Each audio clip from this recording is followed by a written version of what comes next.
ইসলামের ইতিহাসের শ্রেষ্ঠ একজন মুসলিম শাসক ওমর ইবনে আব্দুল আজিজ, যাকে ইসলামের পঞ্চম খলিফা বলা হয়, অনেক বড় নেককার বুজুর্গ ছিলেন।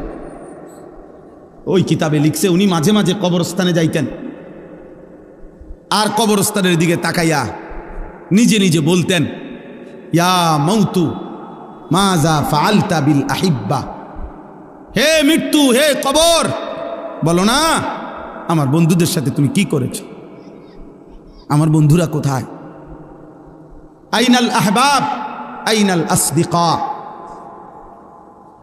আইনাল জুল্লাস আইনাস সাম্মার। অর্থ হলো আমার বন্ধুরা কোথায়, আমার ভালোবাসার মানুষগুলো কোথায়, আমি যাদের সাথে বসতাম তারা কোথায়, আমি যাদের সাথে রাত জেগে গল্প করতাম আমার সেই বন্ধুরা কোথায়, তুমি তাদের সাথে কি করেছো, তারা কই এখন? হযরত ওমর ইবনে আব্দুল আজিজ বলতেন যে কবর আমাকে জবাব দিত, কবর যেন আমাকে বলে, হে ওমর ইবনে আব্দুল আজিজ, তোমার সেই বন্ধুদেরকে আমি চোখ খুলে ফেলছি, তাদের হাতের কনুই থেকে তাদের শরীর আলাদা করে ফেলছি, তাদের পা হাঁটু তাদের শরীরের গোশত হাড্ডি রেজা রেজা করে পাউডার পাউডার করে মাটির সাথে মিশায় দিচ্ছি।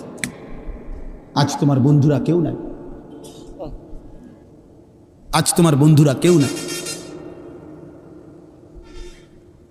এজন্য দোস্ত এটা মনে রাখো, আজকে তো ওলামায়ে কেরাম চোখের পানি দিয়ে, মহব্বত দিয়ে, ভালোবাসা দিয়ে কত আহাজারি করতেছে তোমাদের কাছে।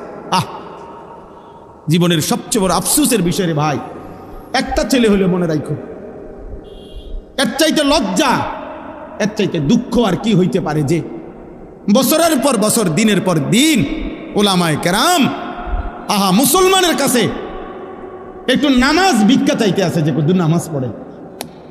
এটা কোনো হিন্দুর কাছে বলতেছে না, এটা কোনো ইহুদিরে বলে না, মুসলমানের কাছে বলতেছে। এর চাইতে আফসোস আর কি হইতে পারে? বুঝেন না হিসাবটা? বলো ছেলেরা, বাপ, তোমরা নিজেরা পরিচয় দিচ্ছ মুসলমান, তুমি বলো তোমার বাবা মুসলমান, মা মুসলমান, তুমি মুসলমান। যতবার তোমার ধর্মের পরিচয় জিজ্ঞাসা করছে ততবারই তুমি বললা ধর্ম তোমার ইসলাম, রব তোমার আল্লাহ, নবী তোমার মুহাম্মাদুর রাসূলুল্লাহ সাল্লাল্লাহু আলাইহি ওয়াসাল্লাম, কিতাব তোমার কোরআন, তুমি বললা তুমি মুসলমান। হায়, অথচ খোদার 365 দিন, এক বছর এমন পার হয়েছে যেই এক বছরে